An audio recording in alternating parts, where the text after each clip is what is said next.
ನನ್ನ ನೌಕರಿ ಆಸೆ ನಿರಾಸೆ ನೀರಿನಲ್ಲಿ ಮುಳುಗಿ ಹೋಯಿತು. ಯಾವಾಗ ಎಲ್ಲಾದರೂ ಒಂದು ನೌಕರಿ ಸ್ಥಳ ಖಾಲಿ ಇದೆ ಎಂದು ತಿಳಿದ ಕೂಡಲೇ ನದಿಯ ದಂಡೆಯಲ್ಲಿ ಬುತ್ತಿ ಬಿಚ್ಚುವುದರೊಳಗಾಗಿ ಕಾಗೆಗಳು ಕೂಡುವ ಹಾಗೆ ನೂರಾರು ಜನರು ಕೂಡುವರು. ವಿದ್ಯೆಗೆ ಬೆಲೆ ಕೊಡದ ಲಂಚಕ್ಕಾಗಿ ಕೈ ಚಾಚುವ ಇಂಥ ಕಾಲದಲ್ಲಿ ನಮ್ಮಂತ ಬಡವರಿಗೆ ಎಲ್ಲಿಂದ ಸಿಗಬೇಕು ನೌಕರಿ? ನನ್ನ ಅತ್ತಿಗೆ ಮೈದು ನಾನಿನ್ನ ನೌಕರಿ ಆಯ್ತೆ ಎಂದು ಕೇಳಿದರೆ ಏನೊಂದು ಉತ್ತರಿಸಲಿ? ನನ್ನ ತಂಗಿ ಸುಜಾತ ಈ ನಿರಾಶೆಯ ಉತ್ತರವನ್ನು ಕೇಳಿ ಬೆಚ್ಚಿ ಬೀಳುವಳು. ಇದು ಎಂಥ ಶಿಕ್ಷಣ! ಸ್ವತಂತ್ರವಾಗಿ ಈಜೆ ಭವಸಾಗರವನ್ನು ದಾಟುವ ಶಕ್ತಿ ನನ್ನ ವಿದ್ಯೆಯಲ್ಲಿಲ್ಲವೇ?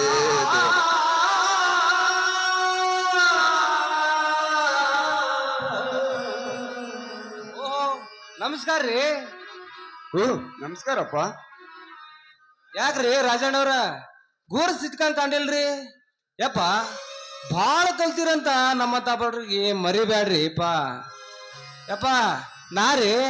ನಾ ಕಲ್ಲಾಪ್ರಿ ಸಾವುಕಾರ ಶಿವಣ್ಣವ್ರ ಮನ್ಯಾಗ ದುಡ್ಯಾಕತ್ತೇನ್ರಿ ಅಲ್ರಿ, ನೀವು ಸಾಲಿ ಕಲ್ಯಾಕ ಬೆಂಗಳೂರಿಗೆ ಹೋಗಿರಂತ, ನಿಮಗೆ ನೌಕರಿ ಸಿಗ್ತದಂತ, ನಿಮಗೆ ತಿಂಗಳಿಗೆ ಸಾವಿರಾರು ರೂಪಾಯಿ ಸಿಗ್ತಾವಂತಲ್ರಿ ಹಿಂಗಂತ ನಿಮ್ಮ ಅಣ್ಣ ಬಸವರಾಜನವರು ನಮ್ಮ ಸಾವುಕಾರ ಮನೆಗೆ ಬಂದಿದ್ರಿ. ಹಿಂಗಂತ ಎಲ್ಲ ಹೇಳಕತ್ತಿದ್ರಿ ಕಲ್ಲಪ್ಪ. ನಮ್ಮ ಅಣ್ಣ ಹೇಗಿದ್ದಾನೆ? ಸಾವುಕಾರ ಮನೆಗೆ ಏಕೆ ಬಂದದ್ದ? ನಡಿಯಪ್ಪ, ನನ್ನ ಅಣ್ಣ ಅತ್ತಿಗೆರ ದರ್ಶನವಾಗಬೇಕಾಗಿದೆ. ಅಲ್ಲಿಯ ತನಕ ನನ್ನ ಮನಸ್ಸಿಗೆ ನೆಮ್ಮದಿನೇ ಇಲ್ಲ ಕಲ್ಲಪ್ಪ. ಯಪ್ಪ ಎಲ್ಲಾರು ನಿಮ್ ದಾರಿನ ನೋಡಕತ್ತಾರ್ರಿ ನಿಮ್ಮ ಅಣ್ಣವ್ರ ಗೋಳು ನೋಡಿ ನನಗಂತೂ ಬಹಳ ಕೆಟ್ಟ ಅನಿಸ್ತ್ರಿಪ್ಪ, ಬಹಳ ಕೆಟ್ಟ ಅನಿಸ್ತು. ಏನು ಹೇಳುತ್ತಾರೆ ಕಲ್ಲಪ್ಪ? ನನ್ನ ಅಣ್ಣ ಹೇಗಿದ್ದಾನೆ ಸ್ವಲ್ಪ ಬಿಡಿಸಿ ಹೇಳು.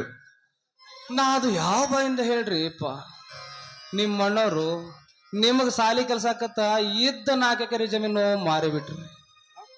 ಅದಲ್ದ ಆ ನಮ್ಮ ಬದ್ಮಾಸ್ ಮ್ಯಾನೇಜರ್ ಅದಾನಲ್ರಿ ಶೇಖರಿಯ, ನಿಮ್ಮ ಅಣ್ಣವ್ರ ಕಡೆಯಿಂದ ಕೊಟ್ಟಿ ಸಹಿ ತಗೊಂಡು ಮನಿ ಕಬ್ಜಾ ಮಾಡೋರು ಅದಾರ್ರಿ. ಏನು ಇನ್ನು 4 ದಿವಸದ ಮನಿ ಬಿಡ್ಬೇಕಂತ್ರಿ ಮುಂದಿನ ಏನ್ ಹೇಳ್ರಿ ಕಲ್ಲಪ್ಪ?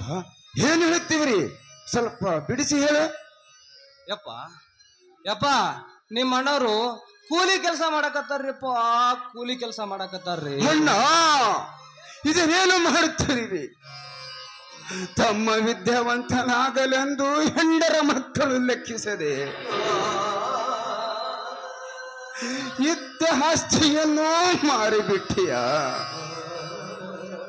ಎಂಥ ವಿಶಾಲ ಹೃದಯಪ್ಪ ನಿನ್ನದು. ನನ್ನ ವಿದ್ಯಾಭ್ಯಾಸಕ್ಕಾಗಿ ನೀನು ಕೂಲಿ ಮಾಡಬೇಕಾಯ್ತೆ. ಅಯ್ಯೋ ದುರ್ವಿಧಿಯೇ.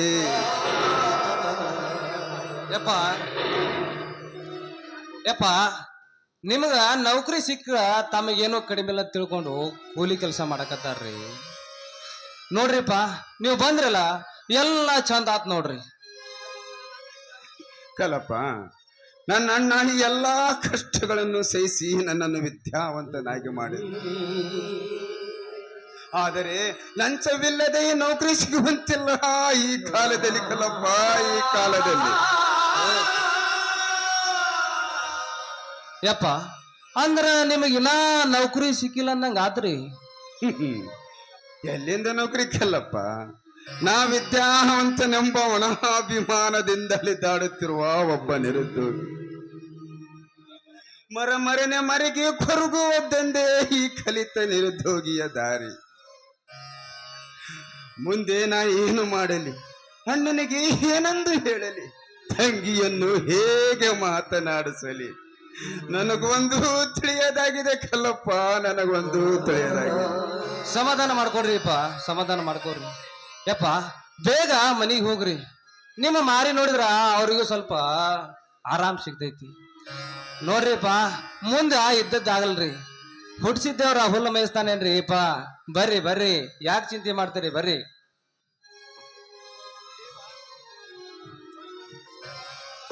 ದೇವ, ನನ್ನ ಬಾಳಿನ ಸೀಮಾಂತರದಲ್ಲಿ ಬಡತನದ ಬೇಗೆಯು ಧಗಧಗನೆ ಉರಿಯುತ್ತಿದೆ. ಆ ಕಿಚ್ಚಿನ ಕಿಡಿಗಳು ನನ್ನ ಸರ್ವಾಂಗವನ್ನೇ ಸುಡುತ್ತಿರುವವು. ವಿಶ್ವವಿದ್ಯಾಲಯದ ಪದವೀಧರನಾದ ನನಗೆ ಬಡತನ ಆವರಿಸಿದೆ.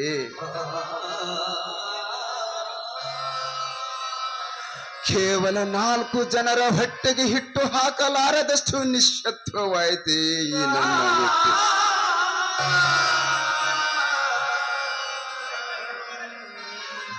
ದೇವ, ಏನು ಮಾಡಲಿ?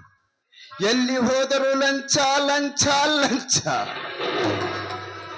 ಲಂಚದ ತವರು ಮನೆ ಐತೆ ಈ ನಮ್ಮ ಭಾರತ ಭೂಮಿ.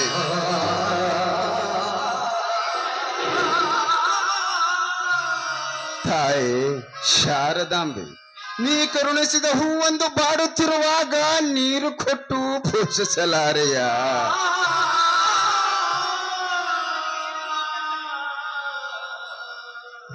ನನ್ನ ಅಣ್ಣನಿಗೆ ಏನೊಂದು ಹೇಳಲಿ.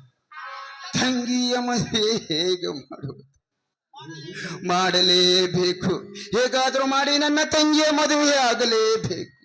ನನ್ನ ಅಣ್ಣ ತೆಗೆರಿತ ವಚನಕ್ಕಾಗಿ ಎಷ್ಟೇ ಕಷ್ಟ ಬಂದರೂ, ನನ್ನ ಪ್ರಾಣ ಕೊಟ್ಟಾದರೂ ನನ್ನ ತಂಗಿಯ ಮದುವೆ ಮಾಡುವೆ. ಬರುವೆ ಅಣ್ಣ, ನಿನ್ನಿದ್ದಲಿಗೆ ಬರುವೆ.